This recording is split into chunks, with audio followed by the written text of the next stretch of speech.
I love watching food trends. And what's funny to me about the jams, jellies, and preserves trend, air quotes, is that this is not a trend. This is not new. This is tried and true techniques. This is how we preserved food back in the day, how we put up food that was, when there was abundance from the garden. And so today we're diving in with one of my favorite people, Ashley Andermann with Grinning Jupiter Jammery. She is going to talk to us all about canning, how a beginner can get started and have tons of confidence. Then we're going to jump into the kitchen and make Ashley's favorite pepper jelly, which is blackberry pepper jelly. I know listeners are going to love this. We know the popularity. As soon as we put a canning class on our schedule at Red Stick Spice Company, they sell out. So it's definitely something that people want to learn about. I'm excited that you guys are with us here, and I hope that you will be diving into making jams and jellies soon. My name is Ann Milneck. I own Red Stick Spice Company. I call myself the tireless champion of home cooks, and this is Smidgen. You're listening to Smidgen, the Red Stick Spice Company podcast located directly between a dash and a pinch, where it's all about the tips, tricks, and tools to make home cooking easy and doable. We did our research, and it's proven mealtime's where it's at. And now your host, Ann Milneck. Today we're talking canning and preserving with Ashley Andermann, a Baton Rouge-based food artisan. We call her the Jam Master, who owns Grinning Jupiter Jammery. Ashley has a background in photography, having studied fine art at LSU and previously being the purveyor of her own studio. These days, Ashley is known for her jams, jellies, preserves, syrups, and pickles through her business, Grinning Jupiter. Ashley has a classic Avion trailer that has been converted into her jam kitchen where she cans, jams, and preserves according to what fruits are available that season. You can also find Ashley often foraging for her own ingredients, sometimes with the help of her husband and nephews. But you'll know Grinning Jupiter product when you see it. It has the colorful fabric on top of each jar, handpicked and coordinated by Ashley. Hi, Ashley. Hello. How are you? I'm doing good. Good. Well, I'm excited to have you on the show. Thank you for having me. So we've known each other for 7 years now. I know. got this shop 7 years ago. I remember the first time I walked into the shop and Angela, my old neighbor, introduced us. Yeah. And she was like, you've got to meet her. You've got to carry her products. And I just fell in love with them. And they were also speaking to, not a problem, but definitely a question I was getting in the shop a lot about pepper jellies and muscadines, which we're going to talk about in just a minute.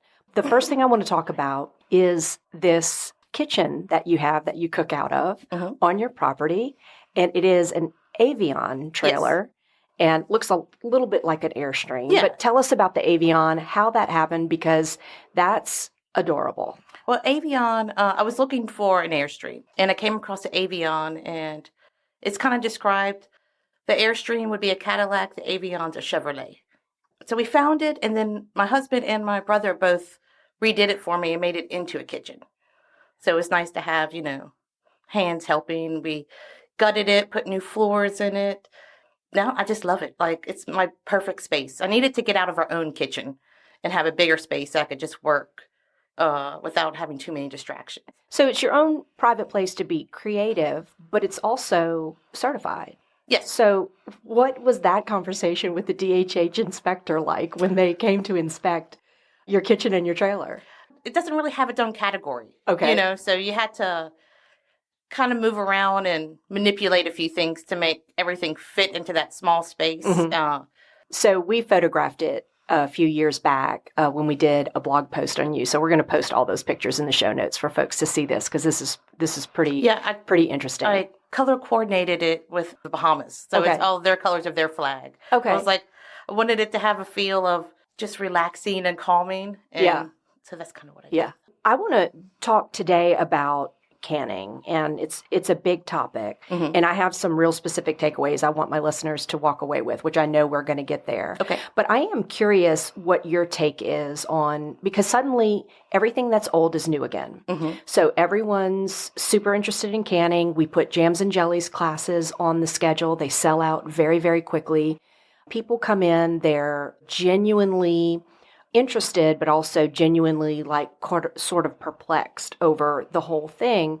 And I'll be honest, so I grew up in the 70s and 80s, and I don't remember my mom doing it, but I remember my grandmother doing it. So I think it's easy to say that My mom worked outside of the home. Once women started working outside of the home more and grocery stores started stocking more easy to grab processed food, then that went away. Do you agree that that was kind of when Yeah, I it definitely happened? think we were bombarded with a ton of processed food, and it gave us no need to have to go forage or put up food. When we think about it today, it's sort of like this special thing that people are doing as like gift giving or have something really special, but really it comes from a place of Necessity. and preservation Yes.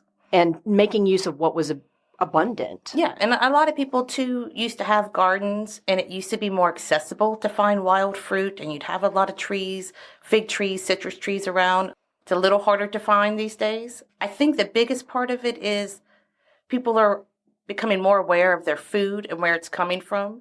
And if they can find it themselves and put it up themselves, they feel that they're giving their family something that's maybe not chocked full of a lot of things that are going to be harmful to you. And then I think the second thing is it brings back a lot of memories. And I think that's a big part of it. I find with a lot of my customers, it makes them think of their family again. You know, like they taste their grandma. They're like, oh, remember that. You know, it's like Mayhaw jelly for me. It's a memory jelly. Like I completely think of my grandmother, you know, or figs. So I think it's a lot to do with it too. It's something they haven't had in a while, and it's familiar and it feels good. That's a perfect segue because I want to talk about mayhaws and muscadines because those were two ingredients that customers, when I first bought the store and before I stocked your products, they came in asking me for mayhaw jelly or muscadine jelly. So I know you forage for both. Not so much mayhaw anymore. Now I actually have a local farmer that I use.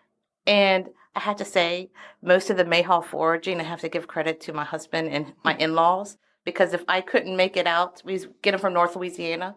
And if I couldn't make it there, they would go get them. So they would drive 3-4 hours, pick all the mayhaws for me, drive home, and then I would sort and then juice. You know. So what does a mayhaw look like? And what does it grow on and where do you go find it? It grows in a tree. It looks kind of like a little baby apple. Like it's really tiny, like maybe the size of a nickel. Okay. You know, like not too big. If you're going to look for it wild, it's going to be somewhere swampy and marshy. It likes a lot of water. So a lot of people will find them in the swamps. I know a lot of people find them in like Tunica Hills. That's kind of, you know, local around here. It's not really a fruit that you would eat off the tree. Okay, that was my next question. If I bit into it, what would that be like? It's a little bitter. Okay. You know, it's definitely makes a beautiful jelly, but it's not a fruit you would snack on. And let's talk about a muscadine. Now, the muscadine is So a a fruit you would muscadine snack for on. me, childhood, that was wine in my family. So tell us about a muscadine. Where are they? How do you find them? Some people now you'll find muscadine farms. I'm lucky to have in-laws that live in the Homachetta National Forest in Mississippi. Oh, wow. And so muscadines and scuppernongs all come from that forest. And so you can wild pick them.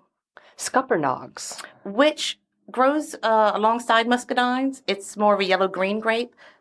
Tastes almost identical. Like if you were blindfolded with a taste test, you think they're both muscadine. But it's a great name. It is. It's a fantastic name. Okay, so let's talk about jams, jellies, and preserves. Can you define each of those? Yeah, so a jelly's made with only juice. Jam is your fruit that's either mashed or pureed up. And then preserves, you're going to have whole pieces of fruit in it. Depending on what's in season, what we think is going on, sort of like in terms of like gift giving, when we get closer to the holidays, we teach something different. When you teach jams and jellies, that changes each time. So when are you more likely to teach a preserve in our classes versus, say, a jam? Probably into spring, beginning of summer, because it's blackberry and blueberry season. Figs is middle of July. It's weird. Our seasons have been changing the last 2 years, but fig is still somewhere in July. Sometimes a little goes into a little of August, but probably beginning of summer. Okay. And you and I talk about figs a lot because Figs are delicious. up until last year, I never paid for a fig in my life. So you just wait for your neighbor's tree to get full of figs, and then at night, Go and take them. you climb the fence Yes. and you pick the figs, especially Absolutely. neighbors who are just letting them fall to the Yeah, ground. if you're letting fruit fall to the ground, then it's fair game. Because all that is getting squirrels drunk. Yeah. They will get drunk off fermented Yes. fruit. But we've had, I think just the rise in popularity of local food is why figs are not that easy to find. And they're expensive if you find them. Yeah. Like, even at a farmer's market, a pint of figs is like $6. Yeah. Yeah. And it's like, that's 7-8 figs. So if you have that fig tree in your backyard, definitely pick them and do something with them. Don't leave them for the squirrels. Or, I don't have freeze anything them. against squirrels. But, or just freeze them till you find somebody who wants them. Yeah. Like you can find someone who wants your figs.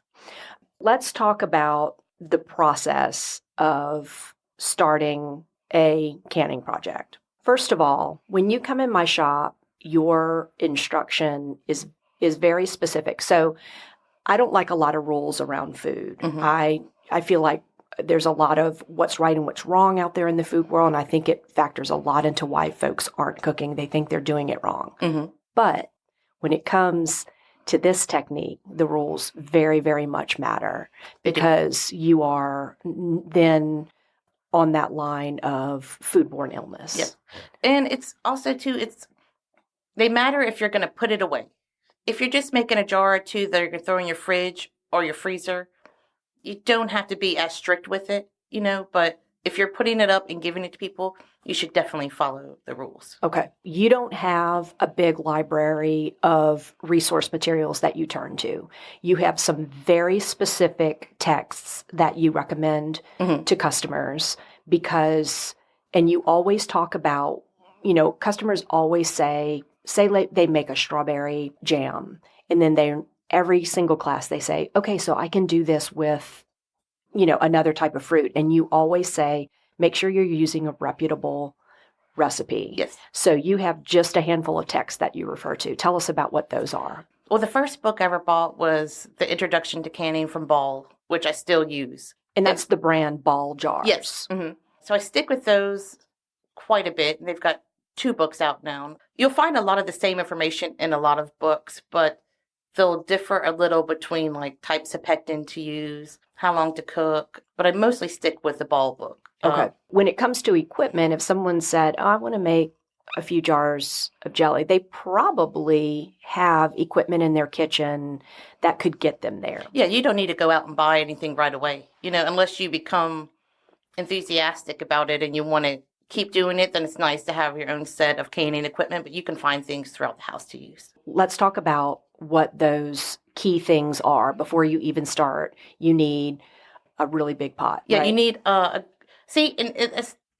some people say you need a big pot, some people don't. I like a very large non-reactive pot that gives it plenty of room because it's going to boil and it's going to come up to a good boil and you don't want it to boil over. We're talking about the pot that you're going to be cooking. That you're going to be cooking in, yes. The fruit or maybe vegetable, but probably fruit in. Yes. That's why it's non-reactive. Yes, because you don't want to change the acid level. Let's back up a little bit. Mm-hmm. Let's talk about jars, just getting the jars ready, because this is something that you arrive to the classes a good bit early because you need that time for that pot of water to come up to a simmer. So talk about what's happening. So when I'm canning, you're going to have to seal in a water bath of boiling water. I always have that water bath going and ready before I even start cooking. 2 reasons. I don't want to have to wait for it to come to a boil when I'm ready for my jars to go in. But also it's a sterilization for the jars also. So after you've cleaned the jars, while you're cooking, I like to set my jars into the pot and it gives them another sterilization, and then I pull them out at a time to fill them and then go back into the pot.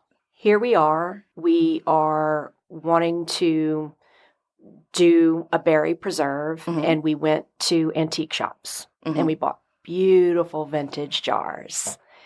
Tell us about, because you bring them with you to the class, but we don't ever preserve in them. No, a lot of reasons for that is you don't know the quality of the jar that it's still in, and a lot of times they're going to have hairline fractures you don't see. So you go ahead and you fill the jar up and you're putting it in boiling water. That jar will explode. And then some jars too, you just don't know what exactly went into making that glass at the time that was food safe at one point that may not be food safe now. Okay. So it's just best to keep them for like dry ingredients or decorative, Okay. And don't get me wrong, they're gorgeous. Like I collect them. I love all of them. So You bring them to the shop, and I love looking at them. But better to have them on your shelf, Yes. decoratively, than to actually and then can actually in too, them. Ball has come out with a lot of replicas of all their old jars. So if you like the look, you can definitely get it in a new jar that looks like the old jar. So jars that have been purchased, say within the past, let's say 10 years, you're, as long as no chips, cracks, you're fine with re-sterilizing and making another batch in those jars. Yeah, I would still use the glass jars. Okay. Now you've made your preserves. They're in your sterilized jars. Your lids go on, and the lids are typically 2 pieces. And that flat piece that goes inside the ring has a little piece of, is that rubber? It's a material, a compound that when it will warm up and get soft, and then when your seal is pulling down, it'll harden again and it'll seal to the jar. And so they are one use, correct? Yes. You don't reuse those. No. But rings and jars you can use over and over. Absolutely. And we've had the sweetest thing take place in the store. Customers bring back your jars. Yes, I love that they bring back jars. And because they want them to be recycled. And then she makes more jam or jelly in them. And what I do too, since I do a lot of farmers markets, I offer them a discount. So for every jar they bring back, I give them $1 off of a jelly. Stop it. So some people will wait till they have quite a bit of jars. And like some aren't even my jars. I'm like, where'd you get these jars? You didn't get them from me. But I'll still honor it, and they'll get like 3 free jellies, Love that. Okay, let's talk about a very specific type of jelly now. So to go back, you said jelly is made with juice. Yes.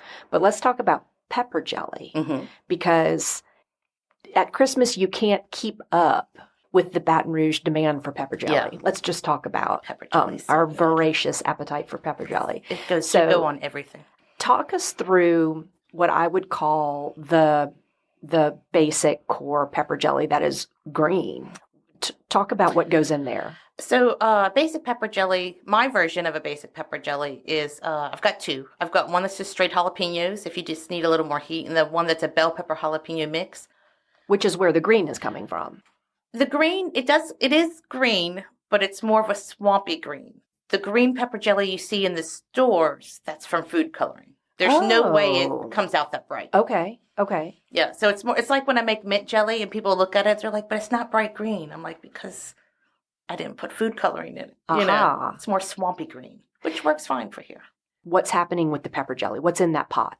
So in pepper jelly, you're going to have your peppers. If it's just a straight pepper jelly, it's peppers, apple cider vinegar, sugar, and pectin. It could be any flavor, blueberries, strawberry, pecans. And that's the one that's selling like crazy right now, is your pecan pepper jelly. I think everything with pecans people love, and I do, Yeah. But there's so many good functions to it. They're great with cream cheese. They're great on baked brie. They're great as glazes, And then it's the easiest thing to put out on holidays. Okay, so we've got either our pepper jelly or our preserve in the jar. We've got our lids on. We haven't reused our inner sealing lid. And it's going in the water bath. And there's going to be this moment when that seal, sometimes you can visit, or do you always visibly see it suck down? You can. That's going to happen when it comes back out the water bath. I see. Okay. So it's going back in the water bath for a few things. To give it another heat source to kill any bacteria. But then once you're taking it back out of the water and it's sitting on the counter, that's when you're going to see the seal come down. So you feel confident because you've been in the water for the right amount of time. And then you've visibly seen the seal. And then after, if you haven't, you can just feel the top of the jar. And if it's still bouncing on the top, then it has not sealed. Let's say a whole bunch of listeners at this point are super nervous. And they're like, I don't want to give that to my friends. What if I get someone sick? What can they do to not have to worry about that layer of it? Well, first off, it's very simple to can. I think the nerves is just because you're trying something new. But once you've done it a few times, you'll realize it's very easy to do. And then also, you're not giving them or cooking anything low acid. And that's where the most danger comes in, is low acid with a pressure canner. You're doing high acid with a water bath. And the worst that's going to happen is it may not have the shelf life. It may not have set right. but you're not going to harm someone. Okay. What is a low acid food? So most food, a lot is low acid, and we make it high acid. But like, I see. Okay. if you were canning just a can of green beans, you would need a pressure canner for that. I see. And that's where more of your toxins and bacteria are going to come into play. Okay. But before that canning step, going into the water bath happens, couldn't that jar go in the fridge? Once it comes to room temperature. Okay. And then you've made fridge jelly or fridge jam that has a shorter shelf life. Yep. And really no true room temp shelf life. We're talking about parking it in the fridge. But you could pass that out to friends, make sure they store it in the fridge and use it within probably 10 days, 2 weeks. If they're keeping it cold as they're transferring it around, it could go up to 3-4 months. This depends on what it is. Like lemon curd, that's a beautiful thing to give out to people, but it does need to be refrigerated after it's cooked. I want to move to pickles, and we had a great segue a second ago because you talked a little bit about apple cider vinegar in the pepper jelly. One thing that we get a lot of questions about we sell balsamic vinegars. Yes. They are delicious and wonderful, but they behave very differently than white distilled vinegar, clear distilled vinegar, or apple cider vinegar. But we get a lot of questions about it, and you actually came up with some ways that we can incorporate some balsamic vinegar while still staying safe. Yes. In what we're pickling. So pickling classes didn't last too long at Red Stick Spice because the vinegar had it could be overwhelming. It was a little overwhelming. We had some coughing. We had to, evacuate to the parking lot. I think once the jalapenos kicked in, that really took over the store. So we started looking at our options for a ventilation system. And as soon as that's in place, we'll be able to start pickling again because that is something, for me, pickling is way more approachable than the jams and jellies. And it's something, too, that you don't even have to really have a water bath to can. Like, there's so many, like, quick and easy pickle recipes that goes from doing this real quick and putting it in the fridge. So talk about the acid. Talk about my balsamics. There was a particular pH we needed to be at, and it required me, finding out what the pH of each balsamic was. So normally what I do is when I've come up with a recipe is I'll do a mixture of usually the white vinegar with the balsamic. That way we're not losing the flavor of the balsamic. This apple cider can sometimes overwhelm a little. But I found, too, that they work great in so many things, like in so many jams. Like I use a lot of your balsamics and preserves and jams and everything else. They have great flavor for it. Give us some examples of some of the jams you make with our balsamics. A fig balsamic and onion jam. Stop it. So it's a savory and it goes on burgers and pork chops and things like that. And you could put that on a cheese board. Oh, absolutely. It's a great condiment. it's a great charcuterie board. Yeah. Then I also do a strawberry balsamic jam and a blueberry balsamic jam. And then use your 18-year aged.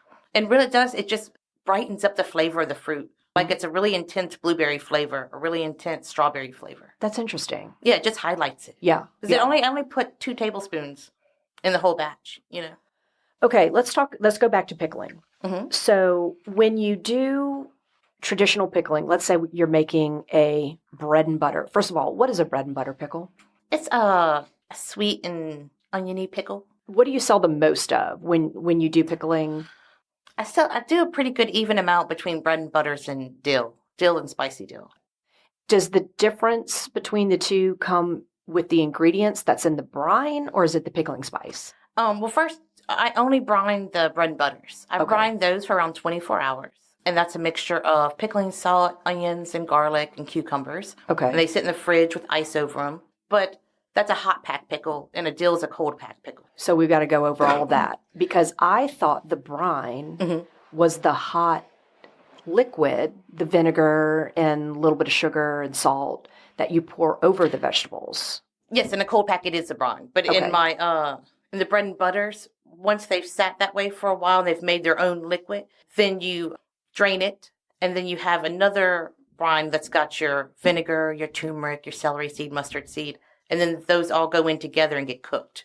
Okay. But when you're doing a dill, it's going to be a cold pack. So you just cut up your cucumber, and you're going to pack it into your hot jar with your ingredients. So if your dill, your fresh dill, maybe some garlic. And then the separate pot is your vinegar and your pickling salt. Okay. And then that will go over it and brine it in the jar, but you didn't cook that cucumber down. And we get a lot of questions about pickling salt. And pickling salt is simply a clean salt that is a rather small grain. Yes, similar to a lot of kosher salts. And then it doesn't have the caking ingredient that what iodized salt has. Right. Yeah. And then those anti-caking agents that keep it free flowing. Yeah. So we have it available at the store, but then, lots of stores have it labeled as pickling salt. But it's not any, we're still talking NaCl, it's still sodium chloride. Yeah. It's just the grain size and no other, added ingredients to it. And that's something that it's so frustrating when you are trying to shop, feed yourself and feed your family, is so many things are added. It's even hard to say, oh, I want to make pickles. I'm going to go to the grocery store and buy cucumbers. And you're full of wax cucumbers, and there's no one there to tell you, well, I need to clean the wax off because that's going to change my pickle, once I get it all together. It's very frustrating that there's so many things that are added in that we're not even really aware of, That's interesting. So where are you getting your pickles for pickling, your cucumbers for pickling? You just have to find the local producer, but still you can run, not naming names or anything, of where you were used to a product and then things changed and you realize that they were wax. Yeah. I think the best thing to do is grow your own, but you're not going to have those all season long, So in order for me to have some flavors all season long, I will have to find some producers that are outside of the state of Louisiana, but I try to keep everything as close to home as possible. So I have a lot of freezers, I freeze my mayhaws, my blackberries, my blueberries, my figs, to try to have them all year round. If you weren't going to pickle a cucumber, what would you pickle? Pineapple. What? Pineapple. Pickled pineapple. So delicious. Oh, my goodness. And it's sweeter. It still has a good vinegar base, but it's sweeter, and it's cooked with cloves and cinnamon sticks. Oh, yum. It's really good. That's amazing. And, of course, I'll pickle jalapenos because my husband loves pickled jalapenos. But, you got to open every window and door when you're pickling those. I just sent up a jar to a lady in Wisconsin, and she sent me back. She was like, I'm pretty sure they cleared my sinus. I was just at the doctor. I was like, yeah, they're hot. Yeah. They're really hot. Yeah. What's an ingredient that people wouldn't expect? You got me on pineapple, I'll admit. But what's another ingredient folks wouldn't expect to be pickled? I pickle a lot of zucchini and squash. And I'll pickle them like a bread and butter pickle. And really, it's just, you get so much zucchini and squash during the season. It's I have to figure out things to do with this much zucchini and squash. I can't keep eating this much zucchini and squash. No, we call it the squash situation. It's so much. So I'm like, it makes a beautiful pickle. Also, I'll take the zucchini and make a zucchini relish, which is basically the same as pickling. You're using pickling salt and vinegars and everything. And so what makes it a relish? The cut? The way you... Basically, all you're doing is substituting cucumber for a zucchini. Okay. So you keep the same... It's like a sweet relish. But you can switch it up a little. So when you pickle zucchini and cucumber, that integrity stays? That good crunchiness stays? Well, not when you're doing bread and butter, because it's going to be cooked down. So bread and butters are never really crunchy. Now, granted, now they do have a lot of quick and easy pickle stuff out there on the market that you can make a crunchy bread and butter, and it just goes in your fridge real quick. But mine are actually cooked, so they're not a crunchy pickle. Beets? I want to love the beet. I do. But I really haven't accepted it. It's a polarizing ingredient. I haven't accepted it yet. I had a wonderful experience with it when we were in Prague, and I just haven't gone back to it yet. Okay. We'll get you there. I probably need to give it another chance. Yeah, I enjoy a pickled beet. Watermelon rind? Now, that's out of laziness because it's a lot of work. And so why? So I just don't. A lot of people want it, and I'm just like, there's no part of me that wants to do it. I'm really bad about that. Why? I know I should. And maybe... Because there's so many of them in the summer. Yeah. All right. There's plenty of watermelon to go around. Yeah. Don't get me wrong. Yeah. Okay. Well, this was awesome having you on. And so I have one last question for you, and then we're going to let everybody know where to find you. Okay. So I ask every guest a version of this question. I'm going to ask it to you this way. If you had to teach a novice cook one thing to can, what would you teach? It would definitely be a pepper jelly because you can use it in so many ways. And I'm guessing it would probably be, I'm going to go with blackberry pepper jelly. It's Really? probably my favorite pepper jelly, but it's so versatile. This evening I will have it when I go home and cook up some backstrap. I'm going to eat it with my blackberry pepper jelly. Because you have the fortunate luck of having a husband who hunts. Yes, I do. So you have venison and wild hog Yes. And in I the have a freezer lot at of it. all times. Yes. Probably the only time we purchase anything, any protein, is maybe chicken, some shrimp. Of course, the shrimp's going to be local. But we fish, and then he hunts. And even if, say, you don't have venison on pork, it's delicious. Put some fig pepper jelly, do like a Greek burger with some feta cheese and fig pepper jelly. Oh, It's yum. delicious. Oh, that sounds amazing. Yeah, there's so many things to do with pepper jelly. It should be a staple in every kitchen. Okay. Well, you and I are going to be cooking together in the cooking segment, and I think it's settled. Yeah. We're making pepper jelly? Yeah. Okay. I'm excited. Okay. All right. Tell everyone where they can find Grinning Jupiter products. If you're online, at the moment, I still have an Etsy store. And so it's under Grinning Jupiter Jamboree on Etsy. If you're in Baton Rouge, Red Six Spice, of course. Yay. And every Saturday. Oh, every Saturday I am at the Lafayette Artisans Farmers Market. Beautiful farmers market. It's a great farmers market. There's Cajun music playing. All the vendors are just sweet, good people. It's a really good time. Lafayette just has the best people. I truly love going to the farmers market every Saturday. It's a lot of good people. I like it too. So if that's driving distance for anyone, definitely make it.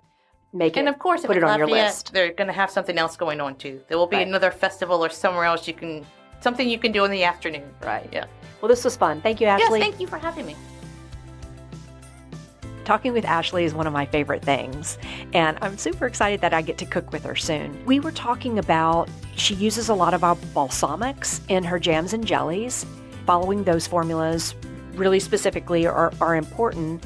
We have lots of products in the shop that can bring some really interesting flavors to whatever you decide you want to do when it comes to canning and preserving. So pickling spice, we have our very own signature pickling spice that takes things in a really different direction with more cinnamon and a crazy peppercorn called Balinese long pepper. Really, really interesting. Great for pickling things like beets. I do watermelon rind with this pickling spice. But lots of spices. Ashley even brings extracts into her jams and jellies. But those balsamics are something to look at for making jams and jellies that are really, really fun.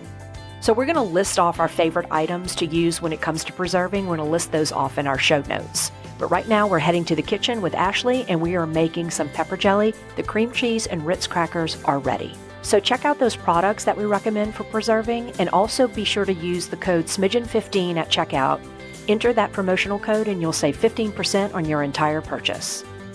Hey everybody, welcome back. We are to the cooking segment of Smidgen. We are here at Red Stick Spice Company. Stores open, customers are here. We're in the test kitchen with Ashley, talking jams and jellies.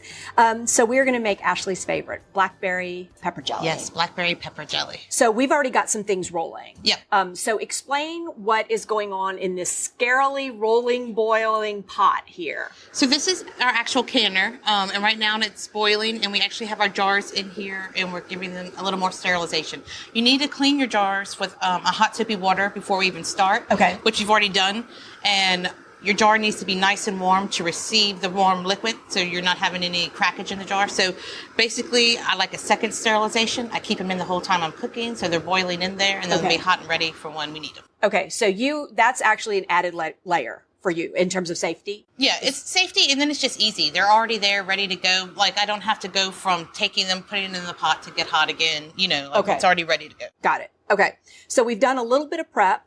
Let's talk about our ingredients for our blackberry pepper jelly. Obviously, blackberries. Yeah, so we have a cup of blackberries. You can do frozen or fresh. I like frozen, and most of it what I use is frozen because I try to keep local fruit year round, so I freeze them in batch sizes. So I'd freeze a cup of blackberry so I can pull it out. But also, it's already nice and juicy, so a lot of juice is already coming out. And no bell pepper, 100% jalapeno pepper. Yes. For this one, because I'd like a little bite from the heat, but when it comes to this recipe, you can substitute any pepper you want. Okay. So if you want to go, it's a cup of chopped peppers. We're doing jalapeno, but you could also do half bell pepper, half jalapeno. You could do a fourth habanero to 3/4 red or yellow bell pepper. You can switch out peppers for your heat. This is about a good medium heat. Okay. But some pepper jellies could be completely bell pepper? Yes, if you don't want any, this be a sweet pepper jelly. Okay. Yeah, I like absolutely. it. Okay, so I'm going to tackle this jalapeno. I'm going to put gloves on so that when I go to take my contact lenses out later, that's always a fun surprise, which happens, unfortunately, pretty often to me. But your cuts aren't super important here because we're going to go in this handy thing and get them super fine. Yeah, we want to mince it because we don't want big chunks of pepper. We want just tiny chunks of pepper. So I'm just going to go with some pretty rough cuts here. Yeah. And what I want to do is get this membrane out of here and all of these seeds. Yes. That's where a lot of the heat is. Yeah. What if you left the seeds in the pepper jelly? That would just be a different texture? It's just bringing more heat, but you already have so much texture in the pepper jelly. Okay. Like, it's still similar to a jelly, but you've got all your peppers and your fruit in there. Okay. So it's already pretty good and textured. Okay. So you wouldn't notice it much if you left the seeds, only for heat. Okay. Okay. And blackberries, seeds, we're not like mashing them and pressing them through a sieve to catch all those seeds. No, because I like to actually still have some whole blackberries in my pepper jelly. Yeah. It looks pretty when you're putting it out on cream cheese, but also it's just really delicious when you're serving it in other like savory. I've just got this in pieces. I'm going to lay this down to get these membranes out of here and push the seeds out with my fingers. Again, the gloves are your friend here. But get all those membranes out of there. If you don't get it completely out, you're just adding a little bit of a layer. There's no need for perfection with it. It's fine. I love things like this where the cuts don't have to be, we're not looking at plating a finished dish with these beautiful cuts. Yeah. This is something that we can be not too precise with because we're going to mince these even finer. Yeah. So after we get these minced up, we are going to go in the pot with our ingredients. The first set of ingredients minus the pectin. Yes. So we're using liquid pectin, and the process for liquid pectin is it goes in last. If we were using powdered pectin, it would go in first. Sugar would go in last. Okay. So it's a little different. Okay. So we have a cup of blackberries. We have a cup and a half of apple cider vinegar, 6 cups of sugar, and then our peppers. That's all going to go in the pot and get that cooking. And once we're at a rolling boil, that's when the pectin comes into play. Okay. Let's give those a zhuzh. All right. So another thing, too, I have a little tiny mincer here, but if you are collecting your veggies seasonal, it's always good. You can use your big food processor and then freeze them in sizes. Freeze a cup of minced peppers here to go, so all year round you can take them out the freezer, make a pepper jelly, and it's still your own peppers. So we could go into this with frozen peppers and frozen pepper jellies. Absolutely. Okay. Yes. Yeah. Awesome. And that's what I do in order to keep everything local. There's a lot of freezing that goes on. Nice. So, and same with your blackberries. You don't want to do a freezer size of blackberry because you'll never use a freezer bag of blackberries that you've got to defrost at one time. Freeze them in batch sizes. Okay. So you get them super fine. Yes. Okay. And we could even go a little finer than this, but I think this will work good. Okay. So that's going to go in. So we are going in with, let me drop these two in. I've got my pot preheated, so I didn't want to hit it that heat with these chops. And you don't have to. It could be cold to start. Okay. It's perfectly fine, too. Okay. That's going in. And then what needs to happen to this mixture? So we just need to stir. So basically, a big part of canning is stirring. Okay. We don't want our sugar to crystallize. We want to make sure it's all the way dissolved. And also, too, in this case, we actually do have some liquid with it, with the apple cider vinegar. But in some cases, when you're doing jams and preserves, you don't have a liquid base, and it's dry sugar, and we don't want the sugar to burn on the pot. Okay. We're doing induction, so it's a little harder for it to burn. But if you were using gas or electric, it's getting hotter a lot faster. Okay. And you could burn your sugar. Okay. But also, we don't want it, if we don't dissolve it all the way, it'll crystallize in the jar. Okay. We're stirring. We're getting it all combined, but we want to come up to a boil. To a rolling boil. Okay. Yeah. And that's why we're cooking at high heat. You always want to cook it. Since we're using pectin, you want to always cook at a high heat because we want to bring it to a rapid boil as fast as we can. If we weren't using pectin, it would be a medium heat. Okay. Because we want to take out as much natural pectin of that fruit as possible. Okay. Is this an occasional stir? Check on it every once in a while, or am I constantly stirring? It's a constant stir for the first few minutes. Okay. And then we're going to let it doing this. Then we're going to let it set a little so it can boil. Okay. So while I'm doing this, let's talk about a couple of things, because my overriding goal for this interview is for folks to walk away with some confidence about canning on their own, because I think that's what you experience in the classes a lot is trepidation around either it's complicated, it's too much equipment, or is there going to be foodborne illness? How do I make sure it's safe? So I want folks to feel confident about that. So I think one thing we need to go back to from our interview is where you talked about high acid and low acid canning. High acid canning is anything that can be sealed in a water canner. Low acid canning, you need a pressure canner. So high acid is a 4.6 pH or lower. Low acid is a 4.6 pH or higher. Most of the food we're using is low acid, and we add an acidity booster to make it high acid. So like in this case, it's our vinegar. Okay. But like say you're doing blueberry preserves, fig preserves, it always calls for lemon juice because we need it because blueberries, figs are low acid. We need to make them high acid. Okay. When you're cooking low acid, where it uses a pressure canner, you just have a better chance of a more serious illness. Okay. The worst that's really going to happen in a high acid is maybe some tangy bacteria, but it's nothing that's going to put you in the hospital. Okay. Versus low acid can. Okay. Also, when it comes to canning, I do think people get a little intimidated, and it's easy as can be. Like once you get your first can in, you realize that it's something you can do at home, and you don't have to go out and buy all the equipment. When I first started, I just found things I had at the house. Like you want a non-reactive pot. So this is a stainless steel pot. This is a jam pot. Yes, this is actual jam pot with measurements and easy pour and handles. But I just had a pot at home. So you just want a stock pot? As long as it's stainless steel. You don't want to use aluminum. You don't want to use cast iron or copper. Oh, wow. Okay. So those are all reactive. We want non-reactive. So we want stainless steel, enameled. You can use enameled cast iron. Okay. And basically, we don't want it to change our pH level. Okay. And that's what it can do. Also, sometimes like aluminum and stuff can change the flavor of the fruit. So really, it's just to keep our pH right, which isn't even something you have to worry about if you're working with a well-established recipe. Like it will tell you this is the ingredient, this is the ingredient. So it's really easy to do. Then you'll have a big pot. If you have a big stock pot, that can be your water canner.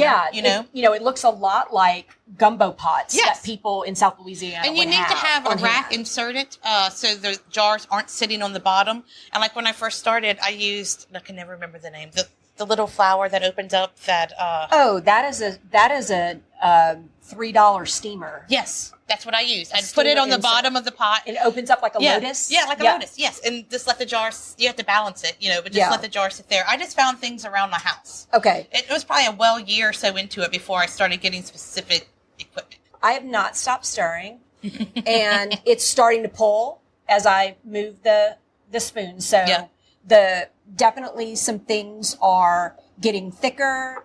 I feel like the sugar is dissolved. I might feel some granules here and there. If you're feeling like it's dissolved, then you can we can stop down and give it a good boil and come back up. So, and normally you could see it too on the sides. Like I'm looking on the side of the pot, and I don't see the sugar.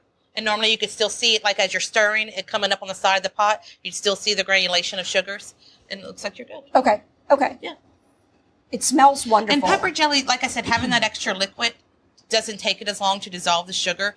But if you're using like fresh blackberries, fresh strawberries, if you're not stirring consistently, making that preserve, it's so much sugar with the fruit, not a lot of juice, you will burn your sugar.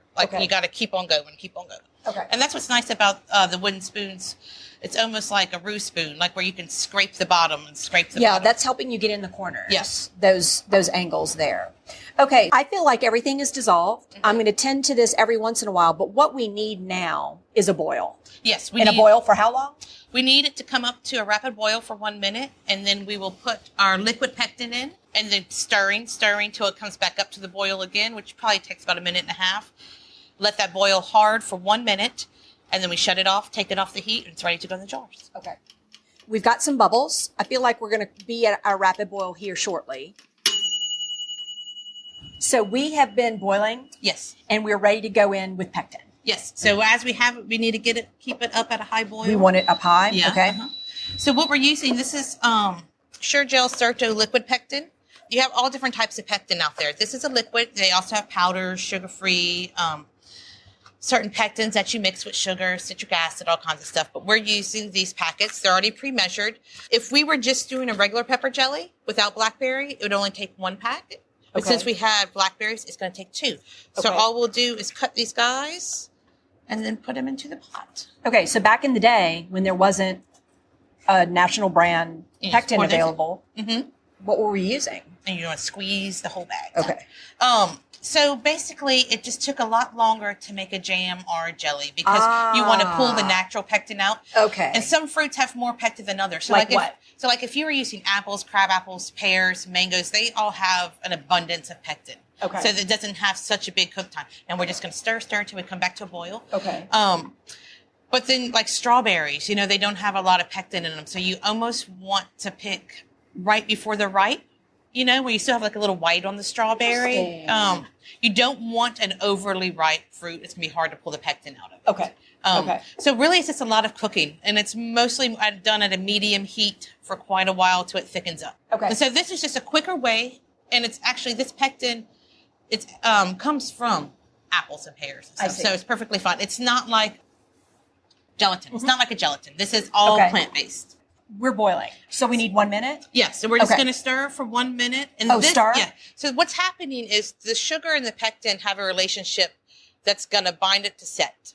Okay. So our setting agent, we're using pectin, but it works with the amount of sugar. So that's why I always say you want a set recipe and you don't want to change that recipe because the relationship between the pectin and the sugar are vital for the jam to set properly. So while we're stirring and boiling for a minute, let's go back to the acidity of the foods because we talked about low acid canned foods that need a pressure canner. Talk about a few high acid So basically, foods. High acid is your jams, your jellies, your pepper jellies, your preserves. What are those ingredients? And they all use low and high acid fruit. Okay. So examples of high acid fruit, strawberries, blackberries. That's high acid. Okay. You really have more low acid. Peaches, blueberries, figs, raspberries. That's all low acid. Okay. That all requires an acidity booster of lemon juice. If you're doing a jam, preserve, jelly, you want lemon juice. Okay. But when we're doing it as a pepper jelly, our acidity booster is the vinegar, which all pepper jelly has vinegar in it. Okay. And when you use lemon, you always use bottled lemon juice, Yes, right? because it's a constant pH. Okay. Your fresh lemons are going to vary your pHs. Now, some recipes will call for fresh lemon, but it's specifically going to tell you that's fresh lemon. Okay. And that's probably for the taste and not for the acid. So we did not set a timer. You, of course, should. You should. But we didn't. And I feel like we went over our minute. Yeah, we're fine. And we're fine? Yeah, you're fine if you go over it. You just don't really want to go under it. Okay. Go ahead and shut off the Yeah, we heat. can go ahead and shut off. Okay. Now, we're using induction, so it cools pretty quick, but most people are going to be using gas and electric. So once you're done, we want to take it off the heat. Okay. So at home, definitely remove it from the heat after that minute is up. Okay. You do get a little foam on top, and sometimes it's nice to skim it off. Okay. Let's set this off to the side. Yeah. Let me grab this. When you're skimming, you just need a flat metal surface to take any of the foam off. So, okay. So now we are ready to go in our jars, right? Yes. So this guy's been boiling the whole time and given a second sterilization to our jars. Okay. So I'm going to take this lid off. Now, when you're jarring, first off, know your water level so you're not dipping your hand in boiling water.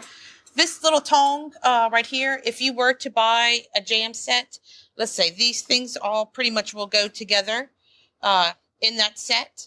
And this is for lifting the jars out that are not full.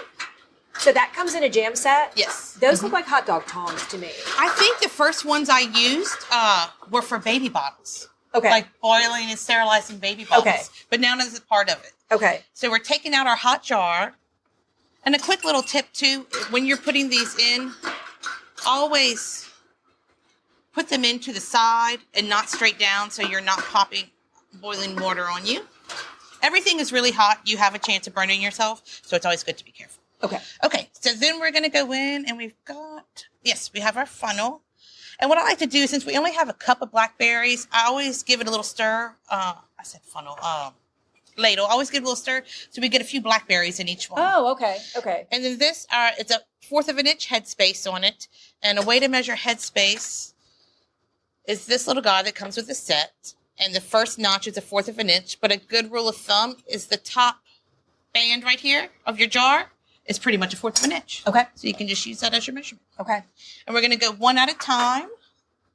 Oh, one jar at a time. Yes. So don't be pulling all your jars out. I mean, I do, and once you get more comfortable, I would, but it's not to say that I haven't spilt hot jam from not going one at a time. I think I nailed it. Yeah, I think you did too. That's perfect. I will seal this one. Let's put your funnel over here. Now, I'm sorry, I am doing this with my own hand, but I'm used to the heat. But just know this is all hot. And what this is, a little magnetic thing. It holds our 2 lids. Make sure it's up on the side, so you've got both lids holding on to it. Dip it in. So it doesn't need a long swim. No, it doesn't need a long swim. And we're just warming it up and warming up this little compound inside that's going to seal it. We get it on. We don't want to go too tight. There we are. And then it goes back into the boiler. And we're going to continue this till we fill all the jars. So I know you do this on your own. Mm-hmm. But this was kind of a fun 2-man activity.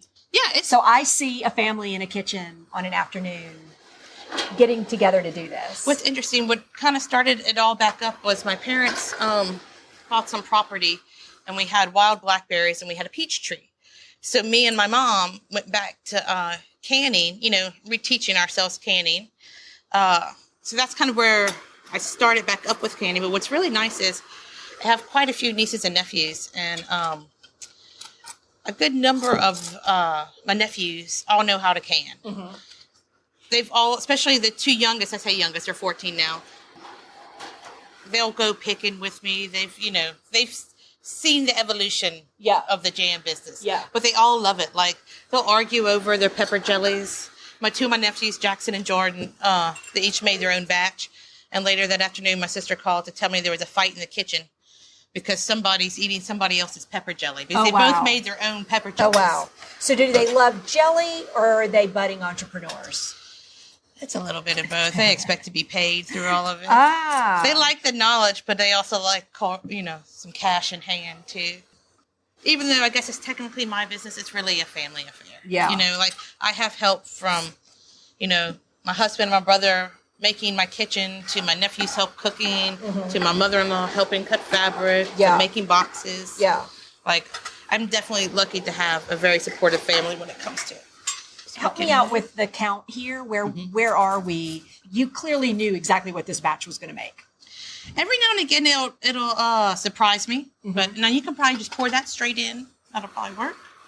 So this batch made 6, 7. It made 7 half pints. Okay. And so back in the canner, filled for how long? So once we put them back in the canner and we put the lid back on, once it starts to boil again, so it's got to come back up to a boil. It should only take about 5 minutes. Okay. Then it's a 5-minute boil. Okay. And depending on which recipe you're using, it's anywhere from 5 to 10-minute boils. Okay. Usually not more than that. Normally, if it requires more than that, it probably requires a different canner. Okay. Okay. So that was easy. Yeah. It's anyone can do it. Yeah. Okay. We are about to pull those. We're a couple minutes away, maybe. They've been boiling away in the canner. And I want to talk about your products here at Red Stick Spice, because we, of course, sell them here in the shop on Jefferson Highway in Baton Rouge, but we also sell them online. But we can't put all of your products online because your display is like the rainbow. And it's ever changing. Yes, it changes a lot. So we do something super fun on the website. Mm-hmm. We offer some of your tried and trues that people come back for, and we always know we have. But we have a let us pick, and you choose the product, and then we pick what's available and abundant in your display, and you get a surprise box. But I think we're ready to start pulling these jars out. So we're just going to move these out of our way. Move our tools out of the way. And so this is hot, like I said. So again, just be careful as you're going so you don't burn yourself. And it's okay if you do. I mean, I have some weeks where that's all that I do, apparently, is burn myself. And depending on what you're cooking, I always say some canning is nice and some canning likes to spit on you. So, depending on what you're cooking, some are spitters. So, I'll find that figs, when you're cooking figs, they'll sputter as you're cooking down the fruit. You have to watch it. Sometimes I'll... what do they call it when it's the little mesh that you put over, when you're cooking spaghetti, so it's not popping? Oh, sure. Yeah. Every now and then I'll throw one of those. A splatter screen. A splatter screen, thank you. I don't know what it's called. I'll put one of those on top. I just made that up. I like it. It's better than me not having to work. Okay. So I am leaning in with bated breath, waiting to see if we hear the magic sound that we need to hear which is when all that pressure and heat does its job, and what are we looking to see happen here? So there they that go. just happened. You see, it's got a little bump here. Yeah. Once the suction pulls down, it's sealing this way. That's how we know it's sealed. So it'll keep doing it, but you'll see you've got little bumps on the top of all of them. Mm-hmm. And basically, there we go again. You'll hear the little popping noise. I hope you guys can hear that. Super fun. If you can hear this is what it sounds like when it's not sealed. And that's your tester for knowing if these have sealed correctly. If you make a batch and they didn't all seal correctly, that's all right. Get it to room temperature and put that in your fridge. Okay, so it's fun. If it doesn't do what's happening here across the board, then still edible. Yeah. It just needs to be a fridge jam. Yes, absolutely. And probably eat within 2-3 weeks, probably. It's not even months. Even longer. Yeah, it can last. And that's also why I like to do 8 ounce versus 16 ounce. People don't realize jelly is probably one of their most contaminated foods in your refrigerator. You don't think when you put your knife in your peanut butter, the knife in the butter into the jelly that you're contaminating your jelly. But you will. Come on, y'all. So you're going to get a different taste the bigger jars it is, depending on how long it's been in the fridge. So if you do an 8 ounce, you're getting the perfect flavor the whole way through. Okay. We've got 2 more who haven't done their thing yet, but I feel good about And then it. you see how beautiful. Like, it's just such a pretty jelly. Such a beautiful jelly. 1 more to go. Yeah, 1 more to go. How fun is this? And it's not going to take them too long to set up, a few hours, but just let them cool and come to room temperature here, and then store in, it always says a dark, cool place, but I mean a pantry. Any pantry's fine. Okay.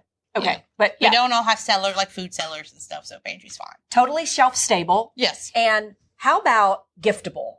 Absolutely giftable. First off, what pepper jelly is just made for is cream cheese. Yep. So it's the perfect appetizer or put out when you just have company coming over, throw some pepper jelly on cream cheese.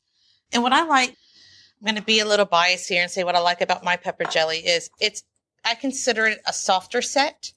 So you're not having to warm up the jar of pepper jelly to pour it. You want it to look nice on top of it. So before you open it, just let me tell everyone they are all this adorable with the fabric on all of them. And again, your jar and ring are reusable, but absolutely adorable. So just like this, you could give it as a gift and it's fine. Absolutely. Yeah. Hostess gifts. Yeah. They tuck nicely in stockings. I've tested it. These little size jars are great as like party favors, wedding favors. I did pepper jelly, peach preserves, and blackberry preserves as my wedding favors in little tiny jars. What?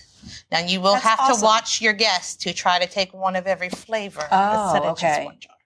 Like my mom did. So she lifted that seal off of there. We've got a couple of whole blackberries in the top. And there's our last jar. Yay. It's a loud one. We 100%. So we're all sealed now. Yeah, we're all sealed. We're all ready to go. So these are quite hot. They're very hot. So we want to be careful toting them, home or giving them at this point. But give them 24 hours sitting out, and they'll be perfectly ready to go. So let's say you made your batch and for whatever reason there was a quarter cup that didn't fit in a jar. That's totally edible hot, right? Absolutely. And glaze a piece of chicken. Hot jam, hot pepper jelly is delicious. Whisk that into a vinaigrette. Put it on a salad. That would be absolutely delicious. Yep. So Absolutely we're not eating salad right now. No. We're eating cream cheese and Ritz crackers. So I'm going to go in and I'm going to just work with it a little bit and then start spooning it over our pepper jelly. This is a block of cream cheese that we just cut and shingle for ease of taking a bite so that there's always that person who is scared to be the first. I'm not that person, but who is scared to break into that block of cream cheese. And this solves that. So just a little easier for folks to get a little bit of cream cheese, a little bit of pepper jelly, not the whole sliding thing that's going on, but super simple. You want to bite? Absolutely. Okay. Oh, you're just all in? Pop the whole thing in your mouth? All right. I'm doing it too. It's delicious. Yummy. Oh God, it smells so good. I got the blackberry. See, it's always a treat when you get the blackberry. Ashley, this was so fun. Thank you for coming on Smidgen. Thank you for having me. I appreciate it. Thanks. Yeah, I had a great time. Thank y'all. Well, that was fun. I told you guys, Ashley's so much fun in the kitchen. That pepper jelly was divine. So you're going to find links to that recipe in show notes because we want you all to make it. And we want to make sure that you have links to all of Ashley's products because those are absolutely gorgeous products, great for gift giving, And they are available at our shop at redstickspice.com and also in store on Jefferson Highway in Baton Rouge and at our Main Street location downtown. Smidgen is available on Apple Podcasts, Spotify, Stitcher, and now on Pandora. Subscribe and listen to the show. Everything about Red Stick Spice can be found at redstickspice.com, and also check out smidgenpodcast.com for show notes, links to everything we talked about here. Happy jam making, everyone!